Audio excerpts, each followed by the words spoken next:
सुनकर सुहानी वहीं फ्रीज हो जाती है और उसका चेहरा बिल्कुल शांत हो जाता है। ऐसा लग रहा था जैसे वो अचानक सो गई हो, लेकिन उसकी आंखें खुली थीं। अगले ही पल वो आवाज दरवाजे की तरफ से आती है, तो सुहानी दरवाजे की तरफ मुड़ती और आगे बढ़ने लगती है। ऐसा लग रहा था जैसे वो आवाज सुहानी को अपनी तरफ आकर्षित कर रही हो। वो आवाज सुहानी के दिलो दिमाग में गूंज रही थी। उस आवाज का पीछा करते हुए सुहानी रूम से बाहर आ जाती है। वो बेहोशी में हॉस्टल का दरवाजा खोलती है, तभी कोई उसका हाथ पकड़ लेता है। किसी के छूते ही सुहानी होश में आ जाती है और हैरानी से अपने आसपास देखने लगती है। फिर से उसे समझ नहीं आ रहा था कि वो यहाँ कैसे आ गई। उसे अपने पीछे से एक सख्त आवाज सुनाई देती है। इतनी रात को तुम कहाँ जा रही हो? सुहानी पीछे मुड़कर देखती है तो वहां हॉस्टल वार्डन खड़ी हुई थी। सुहानी को समझ नहीं आ रहा था कि उसके साथ ये क्या हो रहा है। वो नहीं जानती थी कि वो अपने रूम से यहाँ कैसे आ गई। वहीं वार्डन गुस्से से सुहानी को घूर रही थी। वार्डन को इस तरह गुस्से में देखकर सुहानी घबरा जाती है और वो हकलाते हुए कहती है, मैम मैम वो मैम। इससे आगे वो कुछ नहीं कह पाती। उसे ऐसा लग रहा था जैसे कुछ देर पहले उसका खुद पर कोई कंट्रोल ही नहीं था। वार्डन सुहानी को डांटते हुए कहती है, तुम लड़कियों को एक बात समझ नहीं आती क्या? इतनी रात को छुपकर कहाँ जा रही थी? सुहानी को समझ नहीं आ रहा था कि वो वार्डन से क्या कहे। वो थोड़ा रुककर कहती है, मैम मैं कहीं नहीं जा रही थी। मैंने वो आवाज सुनी और फिर सुहानी अपने सर पर हाथ रखकर कहती है, मुझे खुद नहीं पता कि मेरे साथ ये क्या हो रहा है। सुहानी की ऐसी हालत देखकर वार्डन के चेहरे के भाव बदल जाते हैं।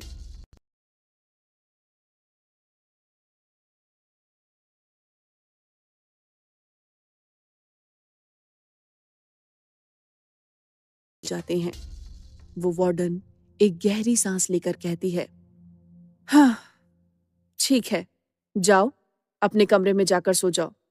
तो सुहानी बिना कुछ कहे अपने कमरे में चली जाती है। सुहानी के जाने के बाद वार्डन के चेहरे पर परेशानी की लकीरें आ जाती हैं। वो अपने आप से कहती है, इस लड़की के साथ भी वही हो रहा है जो सृष्टि के साथ हुआ था।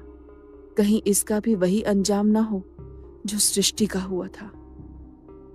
इधर सुहानी अपने कमरे में आकर सो जाती है।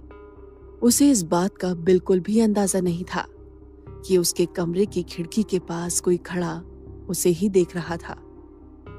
सुबह हो गई थी, लेकिन निशा और सुहानी अभी भी गहरी नींद में सो रहे थे। तभी उनके कमरे के दरवाजे पर कोई दस्तक देता है। सुहानी की नींद खुल जाती है और वो उठकर दरवाजा खोलती है तो दरवाजे पर वार्डन खड़ी थी। इससे पहले सुहानी कुछ कहे, वार्डन कहती है, सुहानी तुमसे मिलने कोई आया है, नीचे आ जाओ। सुहानी असमंजस में कहती है, मुझसे? वो सोच में पड़ जाती है क्योंकि उसके पहचान का कोई भी इंसान शिमला में नहीं रहता था, तो उससे मिलने कौन आ सकता था। तो वार्डन फिर से कहती है, नीचे आ जाओ। ऐसा कहकर वो चली जाती है। सुहानी भी वार्डन के पीछे पीछे रिसेप्शन के पास आती है। वहां पुलिस आई हुई थी। पुलिस को देखकर सुहानी चौंक जाती है। इंस्पेक्टर सुहानी से कहते हैं, क्या आपका ही नाम सुहानी शर्मा है? सुहानी सिर हिला देती है। पुलिस को देखकर वो घबरा गई थी। इंस्पेक्टर आगे कहते हैं, कल पुराने रोड के पास हमें एक लाश मिली थी। क्राइम लोकेशन के पास हमें आपका आईडी कार्ड मिला है। जरा चेक कीजिए, ये आप ही का है ना? और अगर आपका ही है तो ये वहां कैसे पहुंचा? क्या आप हमें बता सकती हैं कि परसों रात को आप कहां थी? इंस्पेक्टर की आंखों में सुहानी के लिए शक था, तो सुहानी बड़े आराम और शांत भाव से कहती है, सर मैं परसों रात को उसी पुराने रोड से आई थी। शायद रास्ते में ये आईडी कार्ड गिर गया होगा। परसों रात 9:30 बजे मैं हॉस्टल में ही थी।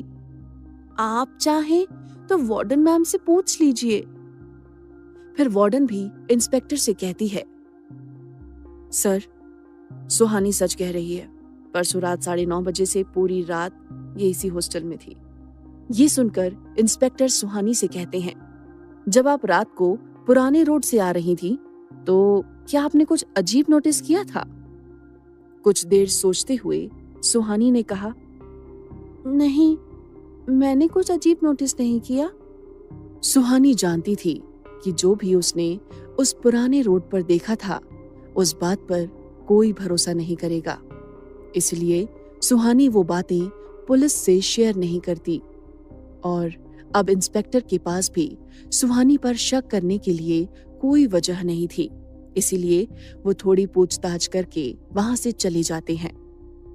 कुछ देर बाद सुहानी निशा के साथ कॉलेज चली जाती है। क्लास स्टार्ट होने में अभी कुछ वक्त बाकी था, इसीलिए सुहानी, निशा और विवेक पार्किंग के पास खड़े होकर आपस में बातें कर रहे थे। तभी ब्लैक कलर की एक कार उस कैंपस में आकर रुकती है, तो सभी की नजरें भी उस कार पर जाकर रुक जाती हैं। कार से एक लड़का बाहर निकलता है। उसने blue jeans, black leather jacket पहना हुआ था। उसकी हाइट लगभग 6 फीट थी। उसकी पर्सनैलिटी बहुत शानदार थी।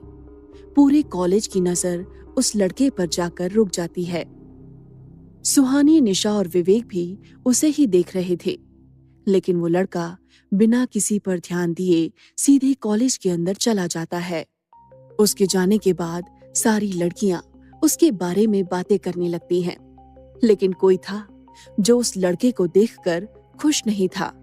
वो निशा थी। सुहानी निशा से कहती है, निशा, ये लड़का कौन है? निशा मुंह बनाकर कहती है, इस पर ध्यान मत दो तो ही अच्छा है। विवेक सुहानी के सवाल का जवाब देते हुए कहता है, ये हमारे कॉलेज के प्रोफेसर हैं, युवराज दीवान। इनके पापा यशवंत दीवान हमारे कॉलेज की ट्रस्टी हैं। वैसे तो युवराज सर एक बिजनेसमैन हैं, लेकिन पढ़ाना इनकी हॉबी है, इसीलिए यहाँ क्लासेस लेने आ जाते हैं। सुहानी विवेक से बोलती है, लेकिन निशा युवराज सर से इतना क्यों चिढ़ रही है? ये सुनकर निशा गुस्से में कहती है, अब क्लास अटेंड कर लें या तुम दोनों को बकवास ही करनी है? विवेक और सुहानी निशा के गुस्से को देखते हुए आगे कुछ नहीं कहते और वो निशा के साथ कॉलेज के अंदर चले जाते हैं। सुहानी अपने कुछ पर्सनल रीजंस की वजह से 3 महीने लेट कॉलेज आई थी। वो इस बात से बिल्कुल अनजान थी कि 3 महीने पहले यहाँ क्या हुआ था। सुहानी, निशा और विवेक बाकी स्टूडेंट्स के साथ क्लास में बैठे थे। क्लास में बिल्कुल खामोशी थी। कुछ ही देर में वहां किसी के तेज कदमों की आहट सुनाई देती है। उस आहट को सुनकर सभी स्टूडेंट्स नर्वस होने लगते हैं। सुहानी को ये देखकर काफी अजीब लगता है। वो पास बैठी निशा को देखती है जो नाराज लग रही थी, इसीलिए सुहानी निशा से कुछ नहीं कहती है। फिर वो पास बैठे विवेक की तरफ झुकती है और धीमी आवाज में कहती है, क्या हुआ? सब इतने घबराए हुए क्यों हैं? विवेक भी धीमी आवाज में उसे जवाब देता है, अगर तुम नहीं चाहती कि तुम्हें कॉलेज से निकाल दिया जाए तो अगले 1 घंटे तक बिल्कुल खामोश रहना। सुहानी को विवेक की बात समझ नहीं आती, तो वो कंफ्यूज होकर कहती है, लेकिन क्यों? इससे पहले कि विवेक इस बात का जवाब दे पाता, क्लासरूम में कोई आ जाता है। सुहानी दरवाजे की तरफ देखती है तो वहां युवराज खड़ा था। युवराज चेहरे पर बिना कोई एक्सप्रेशन लिए क्लासरूम के अंदर आ जाता है। उसकी आंखें बिल्कुल शांत और गहरी थीं। युवराज के आते ही सभी स्टूडेंट्स उठकर खड़े हो जाते हैं। वो बिना किसी एक्सप्रेशन के कहता है, सिट डाउन प्लीज। जैसे ही सुहानी युवराज की आवाज सुनती है, वो शॉक्ड रह जाती है और आंखें फाड़कर युवराज को देखने लगती है। सुहानी अपने मन में कहती है, युवराज सर की आवाज तो बिल्कुल उसी लड़के जैसी है जिसने पुराने रोड पर मुझे उस साये से बचाया था। सुहानी ध्यान से युवराज को देखती है। युवराज की हाइट और फिजिक बिल्कुल उस लड़के के जैसी ही थी। तो वो आगे खुद से कहती है, लेकिन ऐसा कैसे हो सकता है? युवराज सर आधी रात को उस हॉन्टेड प्लेस पे क्यों जाएंगे? सुहानी युवराज को एकटक देखते हुए यही सब सोच रही थी। तभी युवराज स्ट्रिक्टली कहता है, ये क्लास स्टूडेंट्स के पढ़ने के लिए है। जिन्हें अपने ख्यालों में खोए रहना है वो क्लास से बाहर जा सकते हैं। सुहानी इतनी तेज आवाज सुनकर अपने ख्यालों से बाहर आती है। उसे ये समझने में देर नहीं लगती कि युवराज ने ये सब उसी के लिए कहा था। सुहानी युवराज से अपनी नजरें हटाकर अपनी किताबों पर ध्यान देने लगती है। इसके बाद युवराज अपना लेक्चर स्टार्ट कर देता है। युवराज क्लास में लेक्चर दे रहा था और सुहानी एकटक उसे देख रही थी। वो चाहकर भी अपने ख्यालों को नहीं रोक पा रही थी और ना ही युवराज से अपनी नजरें हटा पा रही थी। युवराज ये बात अच्छे से नोटिस कर रहा था, लेकिन वो रिएक्ट नहीं कर रहा था। तभी सुहानी को फिर से वही आवाज सुनाई देती है, मेरी मदद करो, मुझे यहां से निकालो, प्लीज हेल्प मी, प्लीज मुझे यहां से निकालो। उस आवाज में आज भी उतना ही दर्द था जितना कि कल रात को था। जैसे ही सुहानी वो आवाज सुनती है, युवराज अचानक से खामोश हो जाता है और कुछ देर तक वहीं खामोशी से खड़ा रहता है। कुछ देर बाद युवराज को याद आता है कि वो क्लास में है और वो बिना कुछ कहे बीच में ही क्लास छोड़कर चला जाता है। सुहानी को ये काफी अजीब लगता है, लेकिन बाकी के स्टूडेंट्स युवराज के इस एरोगेंट बिहेवियर से वाकिफ थे, इसीलिए उन्हें ये बिल्कुल अजीब नहीं लगा।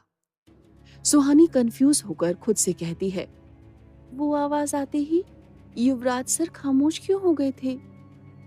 क्या उन्होंने भी वो आवाज सुनी? सुहानी को समझ नहीं आ रहा था कि कॉलेज आते ही उसके साथ ये क्या हो रहा है। वो सोच में पड़ जाती है कि ये सब सच है या उसका कोई इमेजिनेशन। रात का वक्त था। निशा और सुहानी डिनर टेबल पर बैठे थे। दोनों के सामने डिनर रखा हुआ था, लेकिन निशा कुछ खा नहीं रही थी। वो काफी गुस्से में लग रही थी। निशा को ऐसा देखकर सुहानी उसे छेड़ते हुए कहती है, क्या हुआ मैडम, आपका मूड इतना ऑफ क्यों है? विवेक से लड़ाई हो गई क्या? ये सुनकर निशा सुहानी को गुस्से से एक नजर देखती है, लेकिन कोई जवाब नहीं देती। निशा का ये रिएक्शन देखकर सुहानी समझ जाती है कि बात कुछ सीरियस है। इस बार सुहानी सीरियस होकर कहती है, क्या बात है निशा, तुम मुझे बता सकती हो? तो निशा चिढ़ते हुए कहती है, वो युवराज दीवान, जब भी उसे देखती हूं ना तो मेरा खून खौल जाता है। चला क्यों नहीं जाता वो कॉलेज से?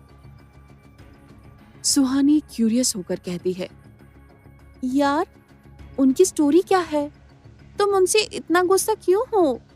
निशा एक गहरी सांस लेकर अपना गुस्सा कंट्रोल करने की कोशिश करती है और फिर कहती है, सुहानी, तुमसे पहले मेरे रूम में एक लड़की रहती थी। उसका नाम सृष्टि था। वो मर चुकी है। उसकी मौत का जिम्मेदार और कोई नहीं बल्कि वही युवराज दीवान है। सुहानी ये सुनकर शॉक्ड रह जाती है और कहती है, युवराज सर? लेकिन कैसे? वो सृष्टि की मौत के जिम्मेदार कैसे हो सकते हैं? निशा आगे कुछ कहने ही वाली होती है, तभी हॉस्टल की लाइट्स चली जाती हैं। मेस में बैठी सारी लड़कियां चिल्लाने लगती हैं, अरे अब लाइट क्यों चली गई? ये भूतिया जगह कम है क्या डराने के लिए, जो अंधेरा भी हो गया? वार्डन लड़कियों को शांत करते हुए कहती है, तुम सब शांत हो जाओ। मैं रघु से कहती हूँ लाइट चेक करने के लिए। सुहानी को अभी भी पूरी बात जाननी थी, तो वो निशा से कहती है, निशा पूरी बात तो बताओ।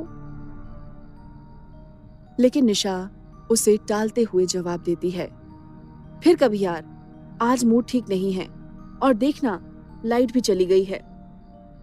सुहानी आज ही पूरी बात जानना चाहती थी, लेकिन वो निशा का मूड देखकर उसे फोर्स नहीं करती है। डिनर के बाद निशा और सुहानी अपने रूम में आ जाते हैं। निशा गहरी नींद में सो चुकी थी, लेकिन सुहानी बेड पर लेटे हुए सीलिंग को घूर रही थी। इस वक्त उसके दिमाग में निशा की कही बातें ही चल रही थीं कि सृष्टि की मौत का जिम्मेदार युवराज दीवान है। ये सोचते हुए सुहानी कहती है, अगर मैं सही हूं तो उस रात युवराज सर ने ही मुझे उस साए से बचाया था, जबकि वो मुझे जानते भी नहीं थे। तो फिर वो किसी की मौत की वजह कैसे हो सकती हैं? और आज वो ऐसे अचानक क्लास से क्यों चले गए? क्या वो भी उन आवाजों को सुन सकते हैं जो मुझे सुनाई देती है? क्या युवराज भी उन आवाजों को सुन सकता था? आखिर क्यों बचाई थी युवराज ने सुहानी की जान? जानने के लिए सुनते रहिए ये कहानी।